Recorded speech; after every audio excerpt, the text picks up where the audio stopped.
You're sitting in traffic right now, aren't you?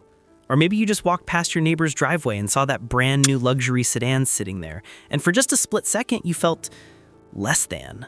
Like somehow your perfectly good car isn't good enough anymore. Well, here's something that's going to blow your mind. That feeling wasn't an accident.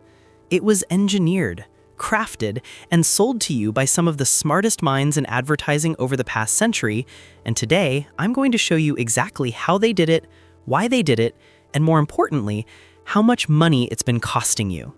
But before we dive into this rabbit hole, do me a favor, hit that like button right now because this video is about to change the way you see every car commercial, every dealership, and every financing offer for the rest of your life.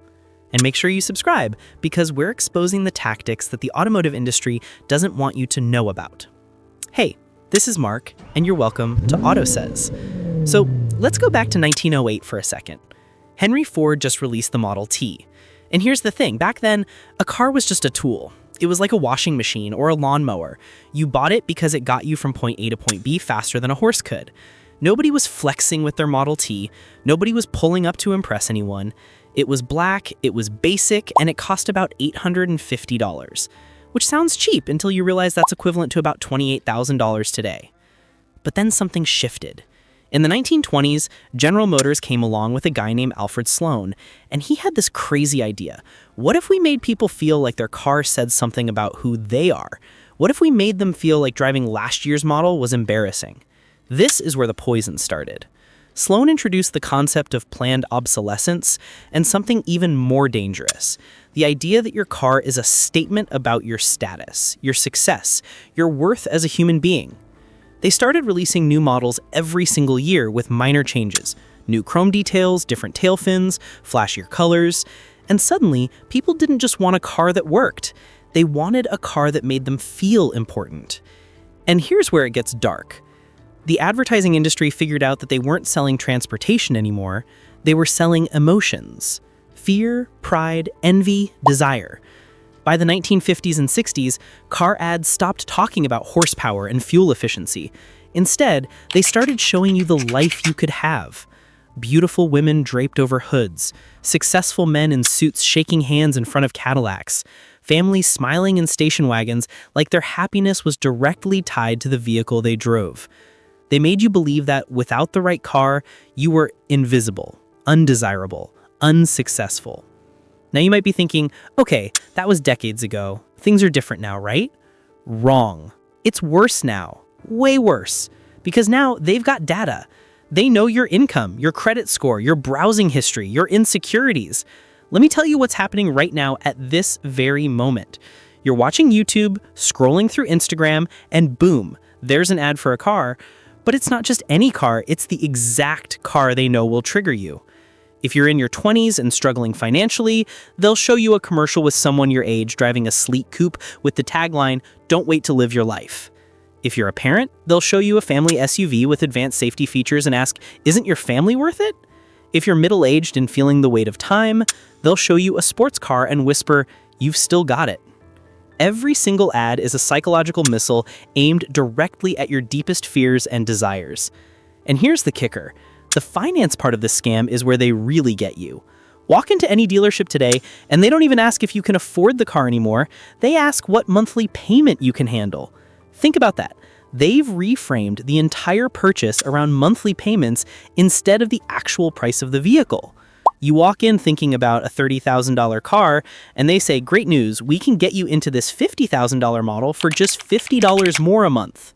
$50 sounds like much, right? But here's what they're not telling you.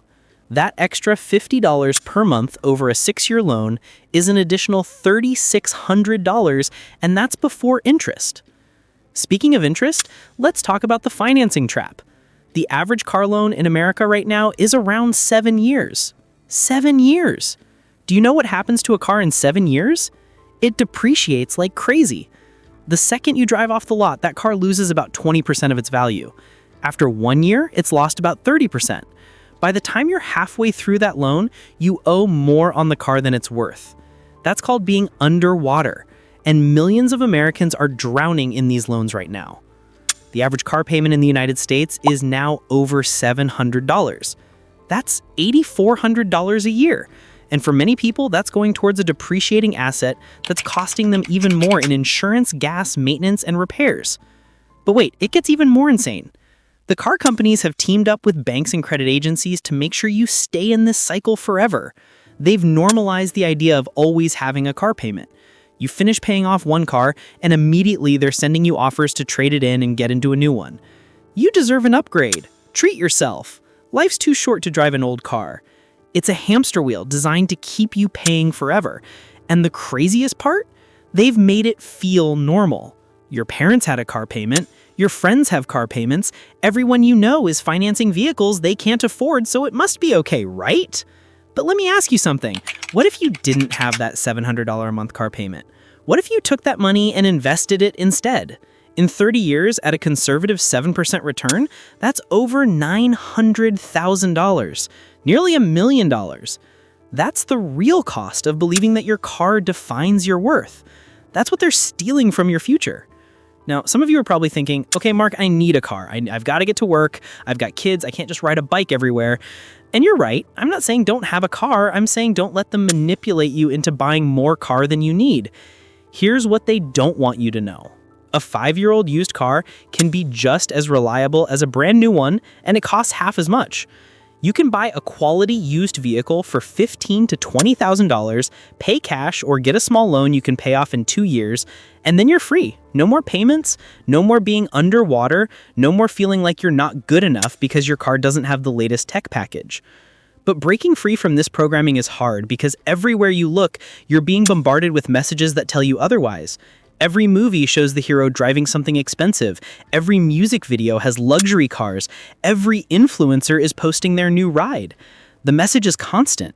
You are what you drive. And if you're not driving something impressive, you're nobody. That's the lie. That's the emotional marketing war they've been waging on you since the day you were old enough to notice what was in someone's driveway. So here's what I want you to do.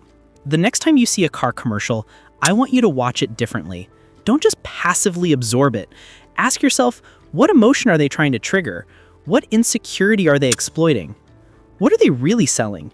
Because I promise you, they're not selling you a car. They're selling you an identity, a feeling, a fantasy. And that fantasy is expensive. It's costing you your financial freedom, your peace of mind, and your future. The automotive industry isn't evil. They're just really, really good at their job. And their job is to separate you from your money by making you believe that you need what they're selling to be happy, successful, and worthy. But here's the truth they'll never tell you. Your worth has nothing to do with what you drive. Nothing. You could be driving a 15-year-old Honda or a brand new Tesla, and your value as a person doesn't change. The only thing that changes is your bank account. So take back control, be smarter than their marketing, buy what you actually need, not what they convinced you that you need. And remember, every dollar you don't spend on a car payment is a dollar you can invest in your actual future, not the fantasy they're selling. If this video opened your eyes, hit that like button, drop a comment telling me what car you drive and whether you think it was worth it, and subscribe because we've got a lot more truth bombs coming your way. The game is rigged, but now that you know the rules, you can stop playing. See you in the next one.